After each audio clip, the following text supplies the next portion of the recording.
مزاحمت مزاحمت مزاحمت، سڑکوں کے اوپر، چوکوں کے اوپر، چوراہوں کے اوپر، تعلیمی اداروں میں، پریس کلبوں میں، بار ایسوسیشن میں، شہروں میں، گلی اور دیہاتوں میں اس ظلم اور فاشزم کے خلاف مزاحمت، یہی راستہ ہے اور کوئی راستہ نہیں ہے۔ عمران خان ضمیر کا قیدی ہے، ان کو رہا کرو۔ علی وزیر ضمیر کا قیدی ہے، ان کو رہا کرو۔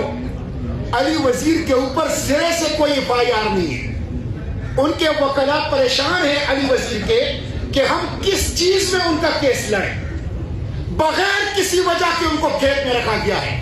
مارنگ بلوچ کو رہا کرو، عمران خان کو رہا کرو، علی وزیر کو رہا کرو، مارنگ بلوچ کو رہا کرو، سیاسی قیدیوں کو رہا کرو۔ یہ عوام کا مطالبہ ہے۔ آپ نے پاکستان کو اوپن ایئر پریزن بنا دیا ہے، ایک وسیع و عریض قید خانہ ہے جو چند لوگ اس قید خانے کے جیلر ہیں۔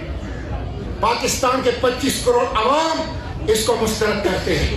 انقلاب فرانس سے سبق سیکھو، سری لنکا سے سبق سیکھو، نیپال سے سبق سیکھو، بنگلہ دیش سے سبق سیکھو۔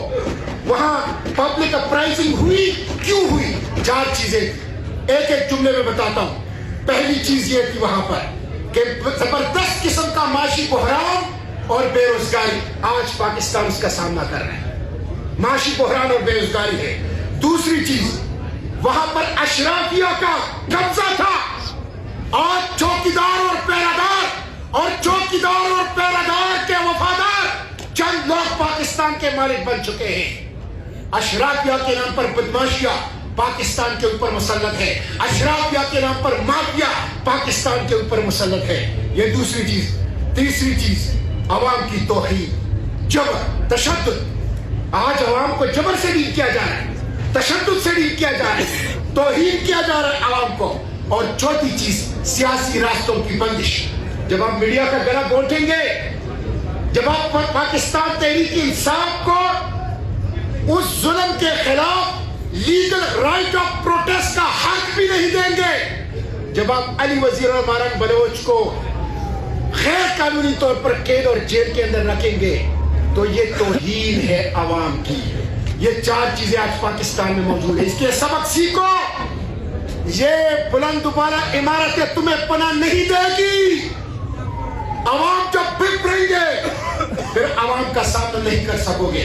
میں اپنی بات سمیٹتے ہوئے آخری بات یہ کہوں گا کہ میں فلسطین میں، اڈیالہ میں بھی آپ نے مجھے بند کر دیا، کئی دفعہ بند کیا اپنے ساتھیوں سمیت، اور اسرائیل کے جیل سے بھی میں آیا ہوں۔ اور میں بتا دینا چاہتا ہوں کہ 2 اسٹار امریکی جنرل کی سربراہی میں انٹرنیشنل اسٹیبلائزیشن فورس میں امریکی مقاصد کے لیے، اسرائیل کے اہداف کی تکمیل کے لیے پاکستانی افواج کی شمولیت کو پاکستانی قوم قبول نہیں کرے گی۔ انشاءاللہ ہم کسی صورت اس کو تسلیم نہیں کریں گے۔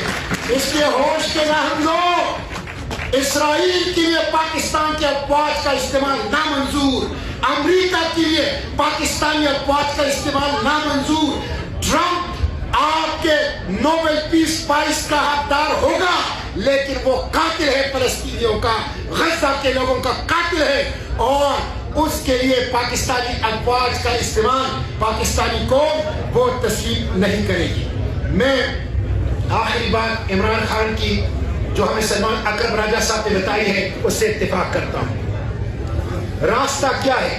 مزاحمت مزاحمت مزاحمت، مزاحمت مزاحمت مزاحمت، سڑکوں کے اوپر، چوکوں کے اوپر، چوراہوں کے اوپر، تعلیمی اداروں میں، پریس کلبوں میں، بار ایسوسیشن میں، شہروں میں، گلی اور دیہاتوں میں اس ظلم اور فاشزم کے خلاف مزاحمت، یہی راستہ ہے اور کوئی راستہ نہیں ہے۔